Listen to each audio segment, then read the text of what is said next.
बता रहे हैं श्री कृष्ण की अगर इसी तरह से हम इस रास्ते पे चलते जाए तो धीरे धीरे हमारे सेंस ऑर्गन के सारे अटैचमेंट टूट जाते हैं। तो इंद्रियां भोग करती रहेंगी लेकिन मोह नहीं है। समझ रहे हैं बात को कि इंद्रियां सारा भोग कर रही हैं, आंखें देख रही हैं और एग्जैक्ट इंफॉर्मेशन लेके आ रही है। मोह नहीं है तो हमें सत्य दिख रहा है, संसार नहीं दिख रहा, सत्य दिख रहा है। और मोह है तो सत्य नहीं दिख रहा, संसार दिख रहा। तो इंद्रियां एग्जैक्ट इंफॉर्मेशन लेके आती रहेंगी, मेमोरी सिस्टम इंडेक्सिंग सही रहेगी और इंटेलिजेंस उस पर सही डिसीजन देके आपको कृष्ण की चेतना की तरफ चलाता रहेगा।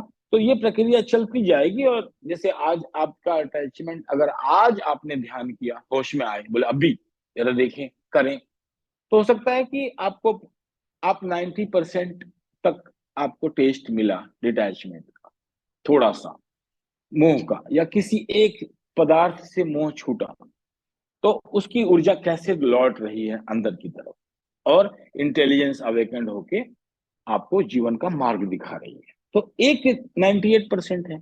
अगर ऐसे ही कह रहे हैं कि आप चलते चले जाएं, 64 नंबर सूत्र, कि अगर इसी रास्ते पर आगे बढ़ते जाएं तो और ये क्वांटिटेटिव चेंज धीरे धीरे एक दिन क्वालिटेटिव चेंज में कन्वर्ट हो जाएगा। तो इसे कहते हैं गुणात्मक और परिमाणात्मक। तो परिमाणात्मक बदलाव धीरे धीरे क्रमशः अपने एक्सट्रीम पे जाके गुणात्मक परिवर्तन ला देगा।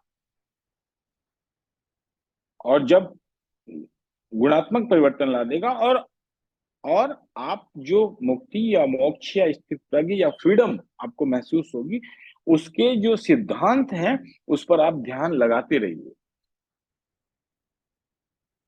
और इसके बाद तो कृष्ण की चेतना के साथ कृष्ण की पूर्ण कृपा प्राप्त हो जाएगी। अब ये कहते हैं भाई ईश्वर है तो कृपा किसी को बड़ा ही ऐसा है, किसी को 1% कृपा है, किसी पर 10 है, किसी पर 50 है। तो ये मैथमेटिक्स है सांख्य का। कितना होगा एग्जैक्टली उतना ही प्रोपोर्शन में होगा। जितना अटैचमेंट टूटता है उतनी कृपा, वो दोनों एक प्रोपोर्शन में चलते जा रहे। तो इधर अटैचमेंट कम हुआ, उधर कृपा बढ़ रही। मतलब उनकी आपकी ऊर्जा सघन होती जा रही है, दूरी कम होती जा रही, इंटेंसिटी बढ़ती जा रही। कृपा का मतलब है इंटेंसिटी बढ़ रही है चेतना, टाइम जो है स्क्वीज हो रहा है आपके लिए, और लर्निंग एक्सपांड हो रही है।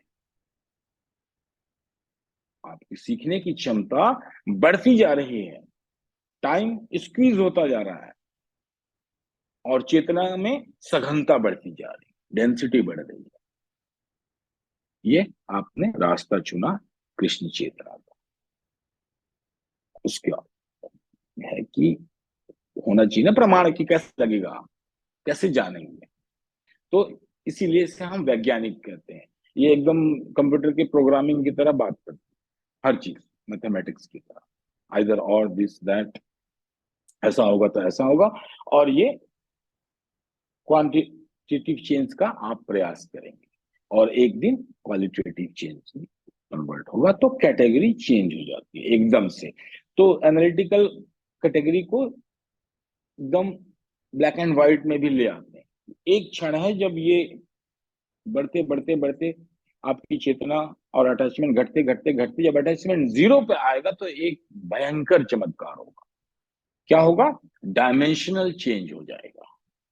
तब आपको उस दिन पता चलेगा कि पदार्थ चेतना कैसे बनती है, चेतना पदार्थ कैसे बनती है, और फिर आप कहेंगे कि चेतना और पदार्थ में कोई भेद नहीं है। लेकिन सांख्य इसका उत्तर नहीं देता। सांख्य सिर्फ रास्ता दिखाता है और कंक्लूजन नहीं दे रहा। दो पैरेलल लाइन पर आपको छोड़ देगा।